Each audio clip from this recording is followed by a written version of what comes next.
বর্তমানে যারা ষষ্ঠ শ্রেণীতে আছো তোমরা তোমাদের বইয়ের মধ্যে এই যে বাঁচতে দাও যে কবিতাটা আছে, এই কবিতার মধ্যে গিয়ে তোমাদের যে প্রশ্নগুলো আছে, বহু নির্বাচনী প্রশ্ন, সৃজনশীল প্রশ্ন, আমি এই ভিডিওতে সবগুলো প্রশ্নের উত্তর দিয়ে দিচ্ছি।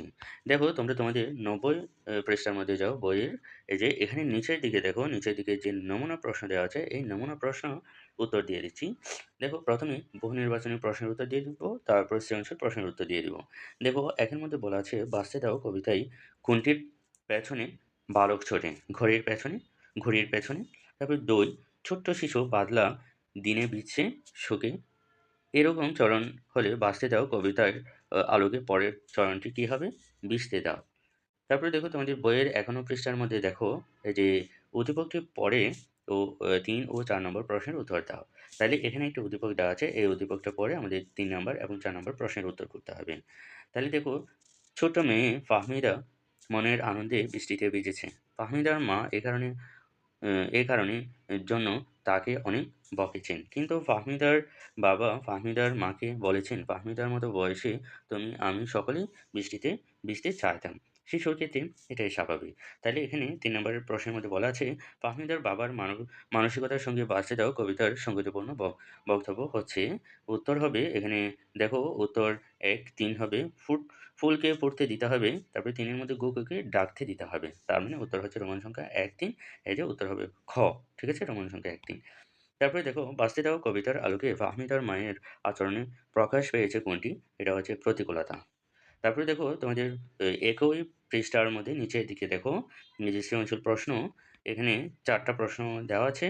এই যে ১ নাম্বার সৃজনশীল, এখানে উদ্দীপকের সাথে ৪ টা প্রশ্নের উত্তর আমি রেডি করেছি। দেখো উদ্দীপকটা তোমরা নিজেরাই পড়বা, আমি সুন্দর করে প্রশ্নের উত্তরগুলো আ বুঝিয়ে দিচ্ছি। তারপরে এখানে আরেকটা সৃজনশীল প্রশ্ন আছে। এই যে এই সৃজনশীল প্রশ্নের মধ্যে ৪ লাইন কবিতার লাইন দেওয়া আছে আর নিচের দিকে কতগুলি লিখে দেওয়া আছে। তারপরে এখানেও সেম ৪ টা প্রশ্ন দেওয়া আছে। এই ৪ টা প্রশ্নের উত্তর আমি খুব সুন্দর করে রেডি করেছি। তার মানে এই অধ্যায়ের মধ্যে তোমাদের কিন্তু ২ টা সৃজনশীল প্রশ্ন দেওয়া আছে। এই ২ টা সৃজনশীল প্রশ্নের উত্তর আমি খুব সহজেই রেডি করেছি। তোমরা সুন্দর করে দেখতে থাকো। দেখো প্রথমে সৃজনশীল প্রশ্নসমূহ, প্রথমে আমি ১ নং সৃজনশীল যেটা আছে এই ১ নং সৃজনশীল প্রশ্ন এবং উত্তর দিয়ে দিচ্ছি। দেখো, ক তে বলা আছে প্রতিদিন কে আলোর খেলা খেলছে? তাহলে উত্তর হবে প্রতিদিন জোনাকির পোকা আলোর খেলা খেলছে। তারপরে দেখো, খ তে বলা আছে কাজল বিলে পানকড়িকে নাইতে দেওয়ার আহ্বান দ্বারা কবি কে বোঝাতে চেয়েছেন। তাহলে এখানে উত্তর রেডি করেছি খুব সহজেই। এই যে কাজল বিলে পানখড়িকে নাইতে দেওয়ার আহ্বানের মাধ্যমে কবি প্রকৃতির স্বাধীনতা ও স্বাভাবিক পরিবেশ রক্ষার প্রয়োজনীয়তার কথা বোঝাতে চেয়েছেন। তিনি বলতে চেয়েছেন যে প্রকৃতির জীবজন্তু যেন তাদের স্বাভাবিক পরিবেশে অবাধে বসবাস করতে পারে। মানুষের লোভ ও পরিবেশ ধ্বংসের কারণে যেন তাদের জীবনযাত্রা বাধাগ্রস্ত না হয়, এটাই কবির মূল বক্তব্য। তাহলে গতে বলা আছে উদ্দীপকের সাঁতার কাটার সঙ্গে বাঁচতে দেওয়া কবিতার শিশুর কাজটির সাদৃশ্য ব্যাখ্যা করো। তাহলে আমি উত্তর খুব সহজেই রেডি করেছি। দেখো এই যে একদম ছোট। তোমরা যেহেতু বারবার বলো সৃজনশীল অনেক বড় হয়ে যায়। তো আমি এখন থেকেই ছোট করে দিচ্ছি, এই যে তোমরা এখান থেকে এটুকু পর্যন্ত গ এর উত্তর লিখবা। তো এটা হচ্ছে ১ নং সৃজনশীলের গ এর উত্তর। ঠিক আছে? তো যেহেতু এখানে ২ টা সৃজনশীল কিন্তু আমাকে সুন্দর করে দিয়ে দিতে হবে। সেজন্য আমি সবগুলা পড়ে শোনাচ্ছি না। তোমরা নিজেরাই সুন্দর করে ভিডিও থামিয়ে খাতার মধ্যে নোট করে ফেলবে। ঠিক আছে? তো দেখো এটা হচ্ছে তোমাদের বইয়ের যেই সৃজনশীল প্রশ্ন আছে ১ নম্বর সৃজনশীল প্রশ্নের ঘ এর উত্তর। ঠিক আছে? এখান থেকে এটুকু পর্যন্ত। ওকে?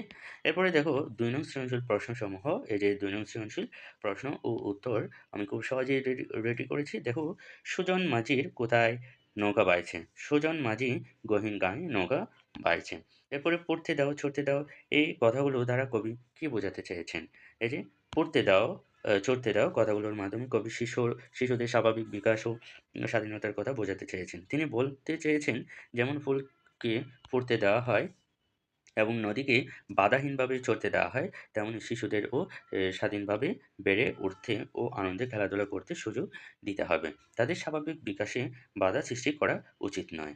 তারপরে দেখো তোমাদের যে ২ নং সৃজনশীল প্রশ্ন আছে, ২ নং সৃজনশীল প্রশ্নের গ এর উত্তর দিয়ে দিচ্ছি। এই যে দেখো, গ প্রশ্নের মধ্যে কি বলা আছে?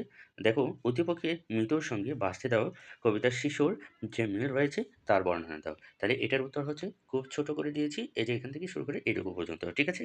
তো যেহেতু ভিডিওটা লম্বা হয়ে যাচ্ছে, সেজন্য আমি সব কিছু বলে দিচ্ছি না। জাস্ট আমি বলব এখান থেকে এটুকু পর্যন্ত। এটা হচ্ছে ২ নং সৃজনশীল প্রশ্নের গ এর উত্তর। ঠিক আছে? তোমরা সুন্দর করে নোট করে ফেলো। আর দেখো এই যে ২ নং সৃজনশীল প্রশ্নে ঘ এর উত্তর হচ্ছে এটাই। তো প্রশ্নের মধ্যে কি বলা আছে দেখো, কবির আহ্বান আর উদ্দীপকের চরণগুলোর অস্বীকার একই সূত্রে গাঁথা।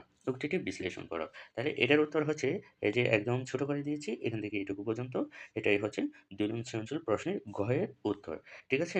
তো আমি এই অধ্যায়ের মধ্যে যতগুলো প্রশ্ন ছিল সবগুলো প্রশ্নের উত্তর দিয়ে দিলাম। তো পরপর কিন্তু আমি প্রত্যেকটা অধ্যায়ের ভিডিও অলরেডি দেওয়া হয়ে গেছে। আর কয়েকটা অধ্যায় বাকি আছে পুরো বইয়ের। তো আমি সবগুলো দিয়ে দিব। তো সাথেই থাকবো। এটাই হচ্ছে আজকের ভিডিও।